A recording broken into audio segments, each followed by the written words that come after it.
Hello. Hi, how is everyone doing? That was about like half of the room here. What about the rest? Are you not feeling very well today, or you tired? Is everyone good? Yeah? Good, thank you. This is awesome because now I can actually leave the stage and I got my applause. It's great. Okay, so obviously I want to talk about service workers today, and specifically how they work, that they're not scary at all, because I was not super into this topic until recently, and you will learn how you can use it yourself, specifically with Angular, and what, also the tools that Angular provides you to implement these things, which is pretty cool. So my name is Pascal. I'm a GDE for the Angular team, and I give talks, I write code, like I do open source projects. Angular Translate, for example, is a project. I also do trainings at Thoughtram, which is a company that I run where I do like Angular training. And if you want us to come over to Israel, we haven't been here yet, hit me up. And then there are other days where things like this happens. Has everyone seen this talk? Yeah? Right. Mighty Parrot. That's me. Okay. So I got here. Okay, so just about 2 weeks ago, Angular released their new website using service worker support, which is pretty cool. And it's a pilot project. And it's pretty much the first project that really uses service workers in Angular. And yeah, today I want to talk about how this is implemented in the websites. We will walk through the application and how it's made offline. So this is what it looks like. You can go to angular.io, which is pretty cool. You can just go on there with your website, with your mobile phone. It's going to be pretty fast. It's going to work offline, and we will do that today. There's a tool called Lighthouse, which is a tool that basically gives you benchmarks about your website and your project. And here you can see it actually has 100 points for progressive web apps features. So that includes things like HTTPS. So is the website safe? Is it serving HTTPS? Does it use service workers? Does it have a PWA manifest? Is it responsive? And these kind of things, right? So these are things that you need to take into account when you build your application, and it should be a PWA, a progressive web app, which is another kind of buzzword that we hear a lot these days, right? There's still some room for improvement, as we can see right here, but yeah, we will dive into some of these features, and then you see how it works. Okay, so what is a service worker? Generally, in the landscape of progressive web apps, as I mentioned, there are a couple of things that come into play if you want to build a progressive web app, right? So they have to be progressive, which means progressive enhancement specifically. So they should work in any browser, or at least the more modern browsers, right? They should be responsive. This is like a thing that we're doing like almost, I don't know, like 7 years or something. That's pretty much like simply just making your application responsive so that they work on any screen size. So there are like ways to figure out if your website is actually doing that or not.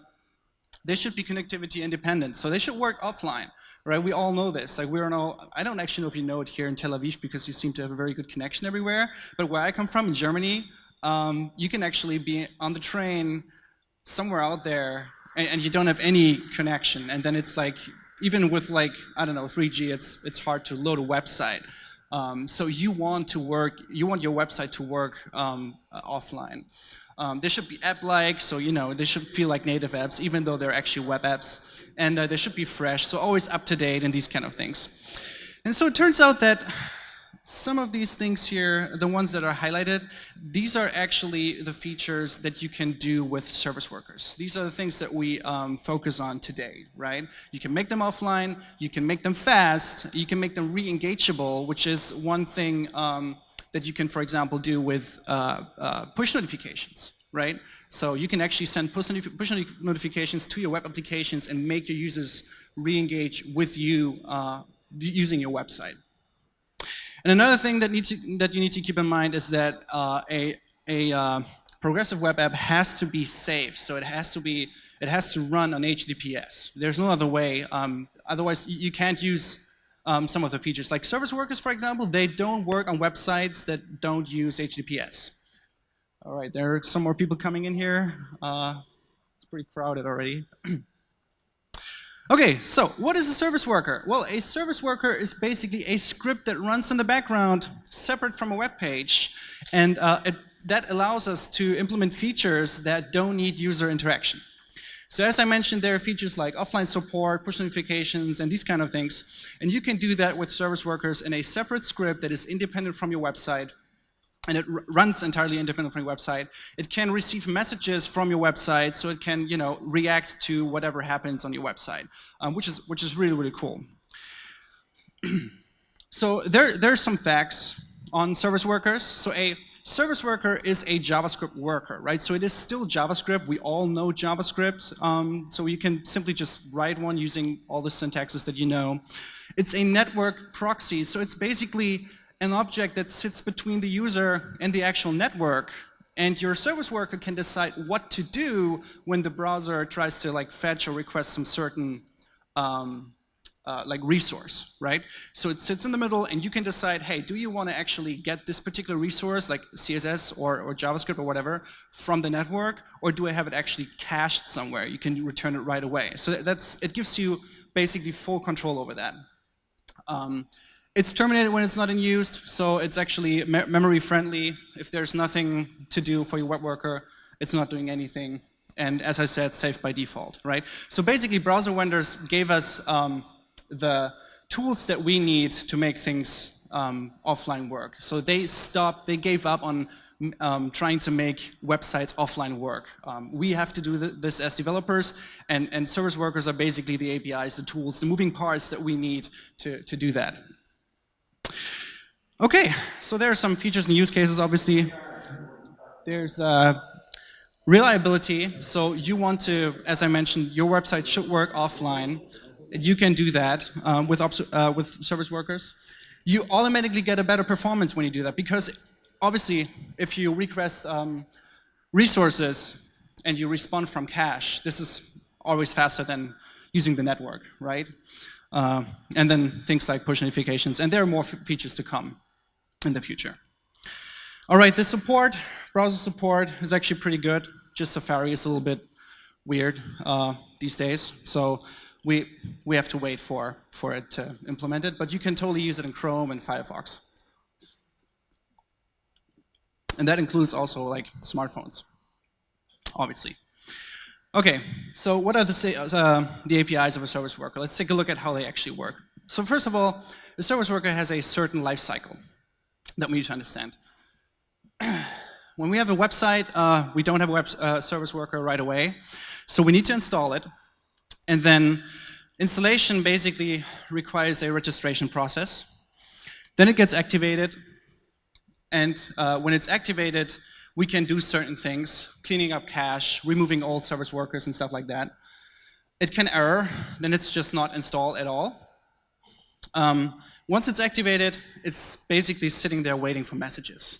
And so you can either communicate with your service worker, or it's going to be terminated if there's nothing to do.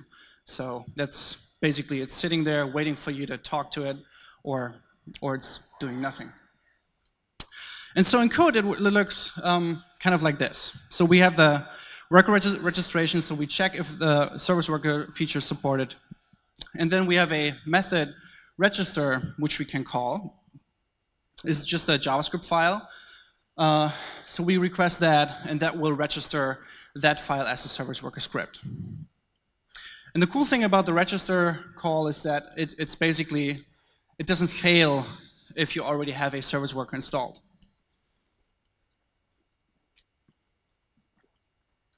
And so when you register a service worker, it has a certain scope that it reacts to. So you can say, this particular domain, example.com, that's my application, and all requests that come from there, that come from that website, you need to proxy those. So on the service worker side, it looks like this. So this is our service worker script. we can actually listen to the install event, and it gives us an event object. And what we do here is we can call wait until, which is like an API that basically tells the browser, hey, do not terminate this service worker until whatever happens in there is actually done.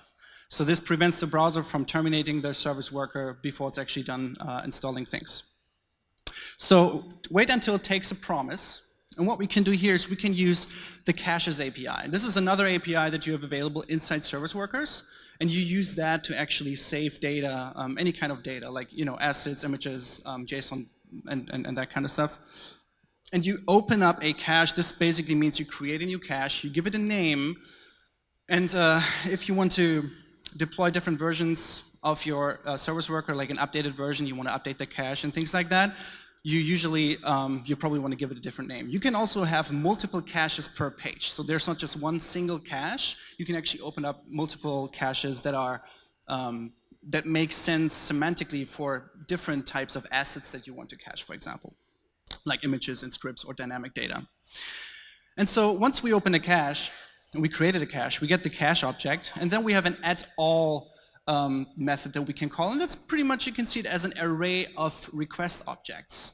So in this case, what we do is we basically save all the, or we cache all the data that is significant for this website to actually work. So the moment the service worker is installed, we get all the resources that we need, static resources, so that this website works when it's cached, right? Another thing to keep in mind here is that while the installation process is running, it doesn't actually activate the service worker right away. So you first have to install, and then if there isn't a service worker already, like a previous version, running on that website, it's going to be running until there are no open tabs anymore in the browser that use that old version, right? So this basically ensures that there's no, that there are no problems in like, two different service worker versions, running into each other. Right, so this is where we want to cache our initial data. And yeah, basically, this is there you want to do all the things that, like you want to get things ready before you handle other events, like fetch events that we will see in a minute. We use wait until to actually tell the browser to defer the possible termination. Like if there's nothing to do, the browser is going to shut down the service worker. We don't want that while this thing is installing data. And we do not want to disrupt other service worker versions. So again, you don't want to delete stuff in the cache that is already in there. You don't do it when you install your new service worker, right? You could do it, but you shouldn't, because that might actually break your existing service workers that are already deployed, that are already still open in the current tabs. And this is ideal for static resources. So basically, you install stuff, you want to have all your static assets. Okay, so now we want to respond from cache. Basically, the browser does requests, and we want to respond with cached versions of our data. How does that look like? Well, so there's a fetch event, and again, we get an event object from that. Again, this is inside the service worker, right? By the way, there's no global state inside a service worker, so you always have to work with the events that you get. If you want to persist data, then you have to use things like IndexedDB and then request that in your events if you want to access data that is persistent. Other than that, you can just rely on the events that you get. And then we can call event.respondWith, which basically takes a response object. And what we can do is we can use the caches API, which comes with a method .match, and match basically takes a request object and gives you the response to that request if it has something for that request in the cache. Basically, we're saying here, if there is something in the cache for that particular request, then just return that, respond with that. Otherwise, we fall back and actually request that resource. So we use the fetch API here. This is another API that you have available inside service workers. So this is like a cool way to say, okay, if you have something already in the cache, return that, otherwise fall back to the network. Does that make sense? Pretty straightforward, right?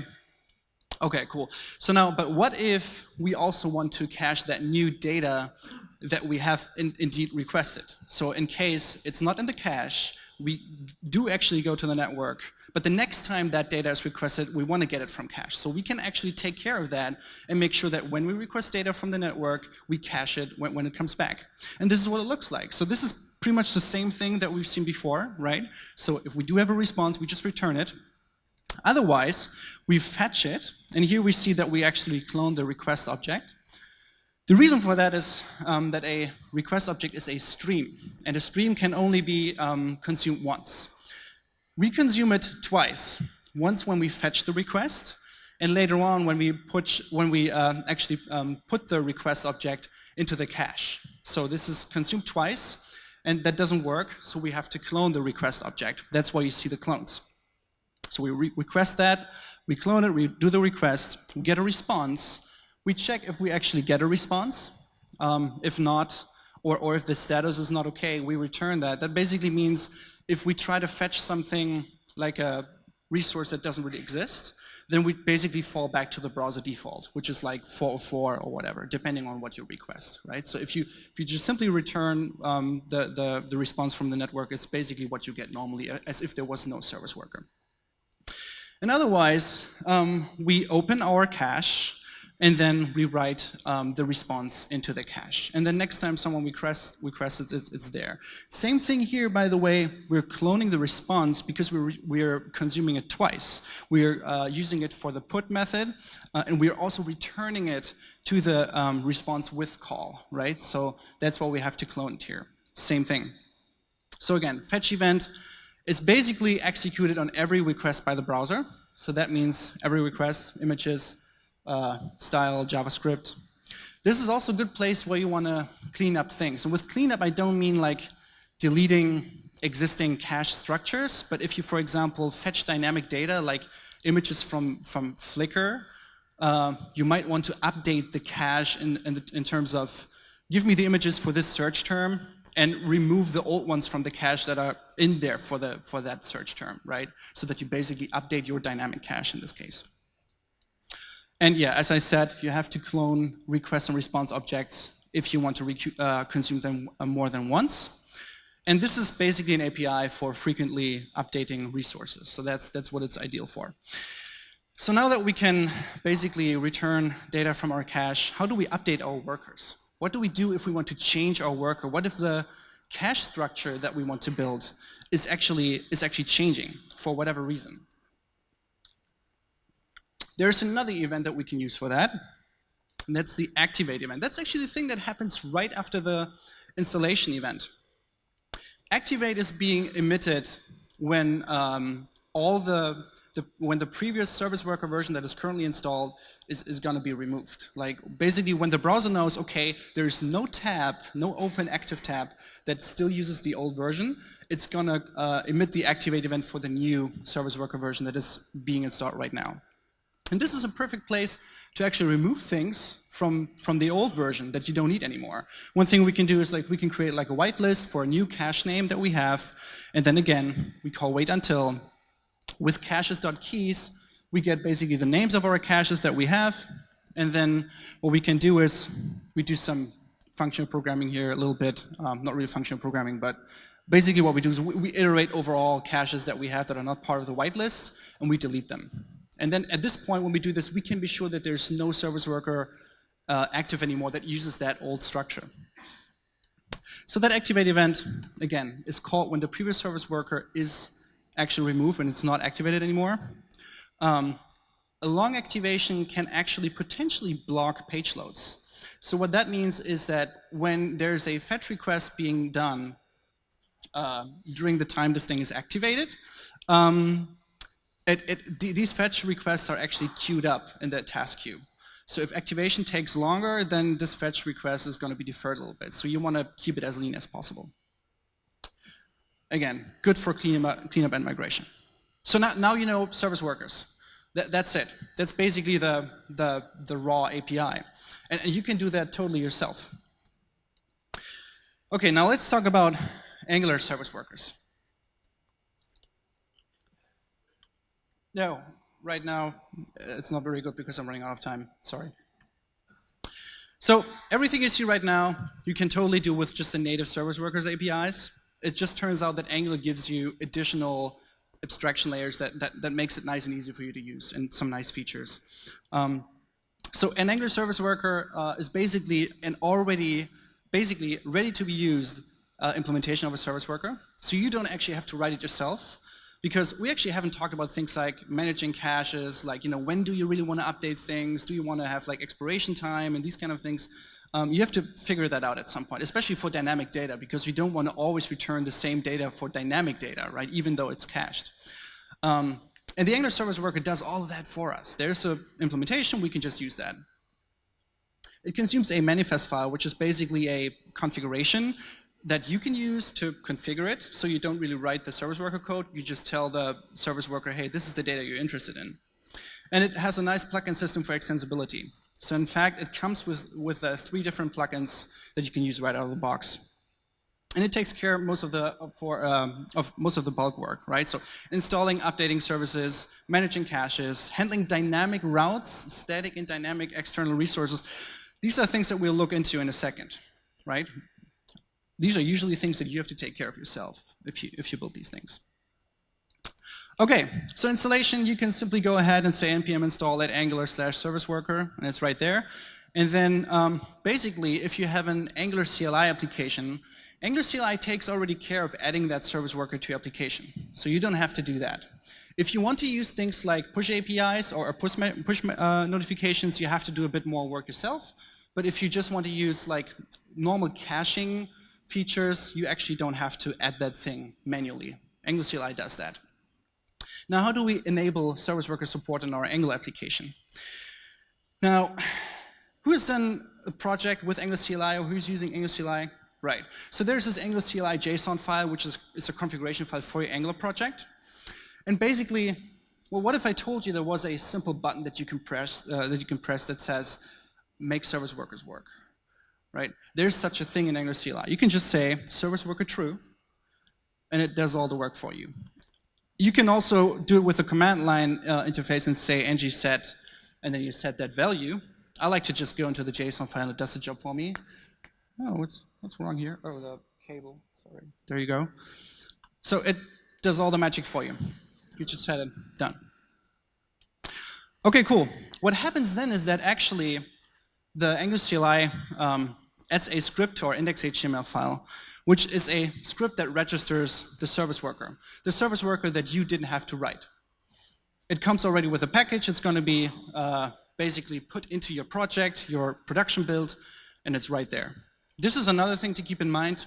Service workers, basically in Angular CLI and in Angular, only work for production build, which makes sense because we want to cache production-generated files. So this is all done once you build your application for production. So behind the scenes, the service worker registration script is added to index.html. Angular CLI copies the service worker implementation to your to your build, your production build, and then it generates this manifest file, this ng-sw manifest. And yeah, we talked about that. So let's take a look at what that looks like. So right here, I have the website open locally, Angular.io, and I can go into the application tab, and in here there's a service worker activated. You can see here that it's running right now. Pretty cool. And I'm sorry. I'm very sorry right now. So basically, what happens here is that the service worker has been activated already. This is running on the production build. This is a static web server serving the website. I can basically go ahead and clear the storage here to make sure there's nothing in there. I go to the network, clear that up. Now we're going to refresh the website. We can see that everything is fetched from the network, right? So I click on images. Images are being fetched from here. Actually, I can scroll down here a little bit. I can go to CSS. We can see this all comes from network. Now, if I go ahead and refresh it again, we can actually see that it comes from the service worker. Sorry, this one. There. Where did it go? Oh, let me do it again. There you go. So here it says it's from service worker, so the data is not actually requested from the network, right? Okay, cool. And now what we can do is we can go into application again. Application, we can go offline, and this is the trick you want to use to really check if something's working offline or not. I'm going to refresh, and the thing still works. So now you have an application running, Angular application that works offline. Just like that.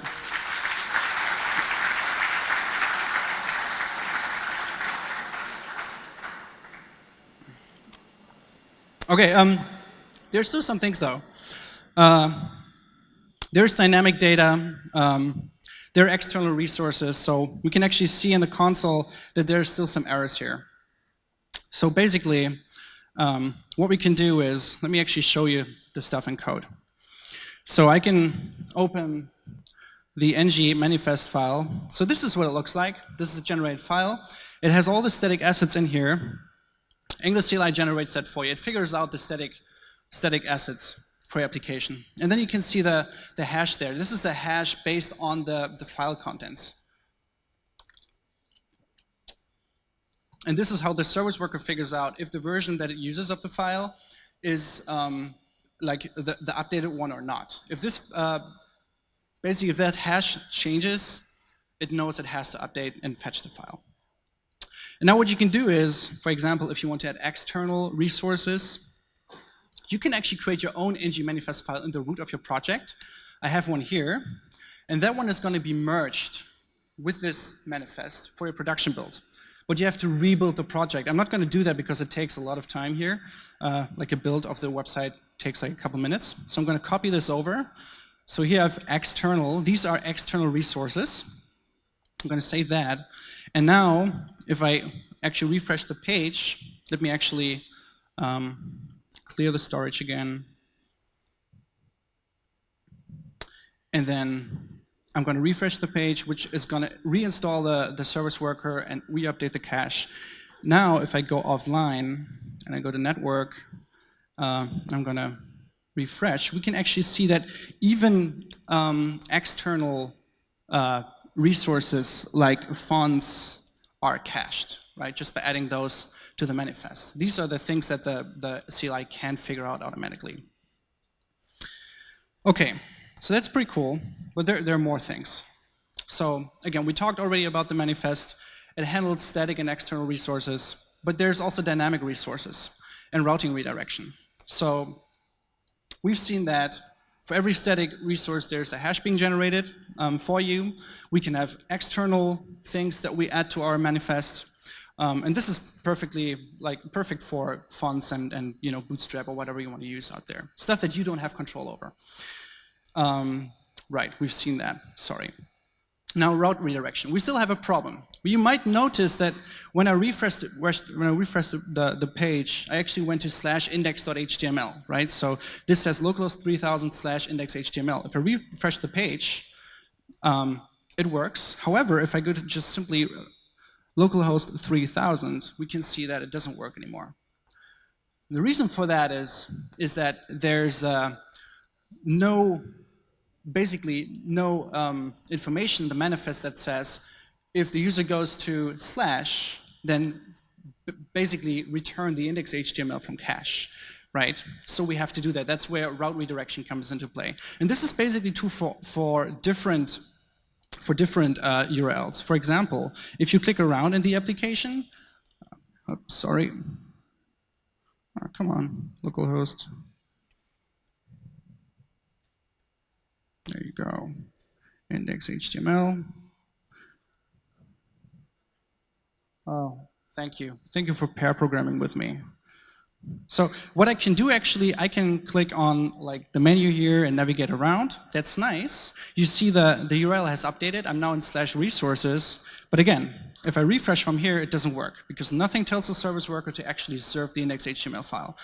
And we do that with route redirection.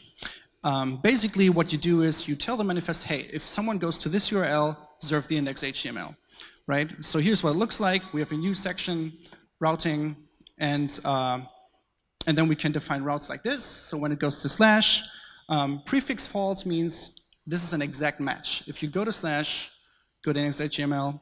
If you have other URLs like a block with other paths behind it, like slash block, slash post, slash something, you don't want to list every single URL, right? So you can say prefix true. And then every URL that matches slash block, slash something will basically preserve the index.html. Or you can have regex here, same thing. So I can do that really quick just to give it the last demo, and I think that my time is up. So I'm going to copy this over here. And then here we are, application. So you can always go ahead and clear the storage. Update on reload basically forces the new service worker version. Here. So now this stuff is saved in the cache. I can go offline, but let me quickly navigate to, for example, resources again, like this. I go offline now, and if I refresh, the URL is still the same. You can see it still works, right? So the service worker now knows how to do it. Pretty cool. Okay, but my time is unfortunately up, but there's so many other cool features. There's dynamic content cache. You can actually do things like tell your application, hey, there's, I don't know, data coming from somewhere. Please get all of that. And you have another cool switch where you can say optimize that for performance. It's like this button that says make it fast. You can also say optimize it for freshness. And it's pretty cool. So this is for dynamic data. Pretty awesome. And there's more things coming. You probably want to do things like generate your routing configuration automatically out of your project. Angular CLI is going to do that in the future for you. So you don't even have to do it manually, and much more. Right, there are other features, push notifications, background sync that I didn't talk about today, but all of these things you can take advantage of in your Angular applications. And I want to say thank you for these people here, Jake Archibald, who actually kind of designed the service worker API. There's Alex Rickabu, who is actually implementing the service worker package for Angular. Maxim helped me out with getting the content together for this talk. Ari helped me understanding regex last night. And obviously, everyone who worked on the latest Angular I/O release, they made it possible. So thanks to those, and thank you for listening.